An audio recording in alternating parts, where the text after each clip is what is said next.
তাহলে যে 14টা দফা আল্লাহ রাব্বুল আলামিন দিলেন। এক নাম্বার, সমস্ত সবার আগে এক নাম্বার সর্বপ্রথম একজনের ইবাদত করতে হবে, একজনের গোলামি করতে হবে। তিনি কে? আল্লাহ। এক নাম্বার তার ইবাদত করতে হবে। দুই নাম্বার দফা, পিতামাতার সাথে সৎ ব্যবহার করতে হবে, সৎ আচরণ করতে হবে। তিন নাম্বার দফা, রব্বুল আলামিন বলেন আত্মীয়তার হক আদায় করতে হবে। রাসূলুল্লাহ বলেন আত্মীয়তার হক ছিন্নকারী তারা জান্নাতে যাবে না। চার নাম্বার দফা, রব্বুল আলামিন বলেন যে তারা যেন অপচয়কারী না হয়। অপচয়কারী এটা শয়তানের ভাই, এটা শয়তান। পাঁচ নাম্বার দফা হলো তারা যেন অন্যায়ভাবে অন্যায়ভাবে হত্যা না করে, অন্যায়ভাবে যেন কোনো খুন খারাপি না করে। ছয় নাম্বার, তারা যেন রিজিকের জন্য, রিজিকের ভয়ে তারা যেন অভাবের কারণে তার সন্তানকে যেন হত্যা না করে, হত্যা যেন না করে।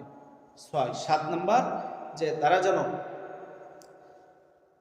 কোনোভাবে অহংকার না করে চলে, দম্ভ ভরে না চলে। আট নাম্বার, তারা যেন সদা সর্বদা ওয়াউদা খেলাফ না করে, তারা যেন ওয়াউদাকে ঠিক রাখে, অঙ্গীকার পূরণ করে। তারা যেন নয় নাম্বার, তারা যেন ওজনে কম না দেয়। 10 নাম্বার, তারা যেন জেনা বেবিচারের কাছেও যেন না যায়। 11 নাম্বার, তারা যেন শিরিকে না আসে, শিরিক যেন না করে। 12 নাম্বার, তারা যেন সঠিক তথা সঠিকভাবে মাফাত থেকে তারা যেন ফিরে না থাকে। কোন রাষ্ট্রে যদি 14টা দফা যদি আইন করে দেয়, 14টা দফা যদি আইন করে দেওয়া হয়, 14টা দফা, তাহলে সেই রাষ্ট্রে কোনোদিন আল্লাহর বিরুদ্ধে কেউ কোনোদিন কথা বলতে পারবে না। সে রাষ্ট্রে কোনোদিন রাসূলকে নিয়ে কটূক্তি করতে পারবে না। সে রাষ্ট্রে কোনোদিন আত্মীয়তার হক ছিন্নকারী থাকবে না, আত্মীয়তার হক মেরে খাইতে পারবে না। সেই রাষ্ট্রে এই কয়টা যদি আইন জারি করে দেয়, তাহলে সে রাষ্ট্রে কোনোদিন এতিমের মাল হক আদায়, এতিমের মাল মেরে খাইতে পারবে না, এতিমের মালকে তারা ভক্ষণ করতে পারবে না। এর রাষ্ট্রে যদি এই আইন চালু করে দেবে, যে রাষ্ট্রে এই আইন চালু করে দিবে, সে রাষ্ট্রে কোনোদিন অপচয়কারী থাকবে না, অপচয়কারী হবে না। সে রাষ্ট্রে কোনোদিন জেনা হবে না, সে রাষ্ট্রে কোনোদিন ব্যভিচারও হবে না। ব্যভিচার হইলে সাথে সাথে হুকুম, যে হুকুম দিয়েছেন, যে জেনার যে হুকুম, সে হুকুম পালন করে দিবেন। সে রাষ্ট্রে কোনোদিন চুরিও হবে না, ডাকাতিও হবে না, অন্যায় রাহাজানি হবে না, খুন হবে না, মারামারিও হবে না। সে রাষ্ট্রে কোনোদিন কোনোভাবে অন্যায়ভাবে কাউকে হত্যা করবে না, সন্তান বন্ধ করবে না। সে রাষ্ট্রে কোনোদিন অন্যায় তথা সে রাষ্ট্রে কোনোদিন ওজনে কম দিবে না, ওজনে মাপার সময় কম দিতে পারবে না।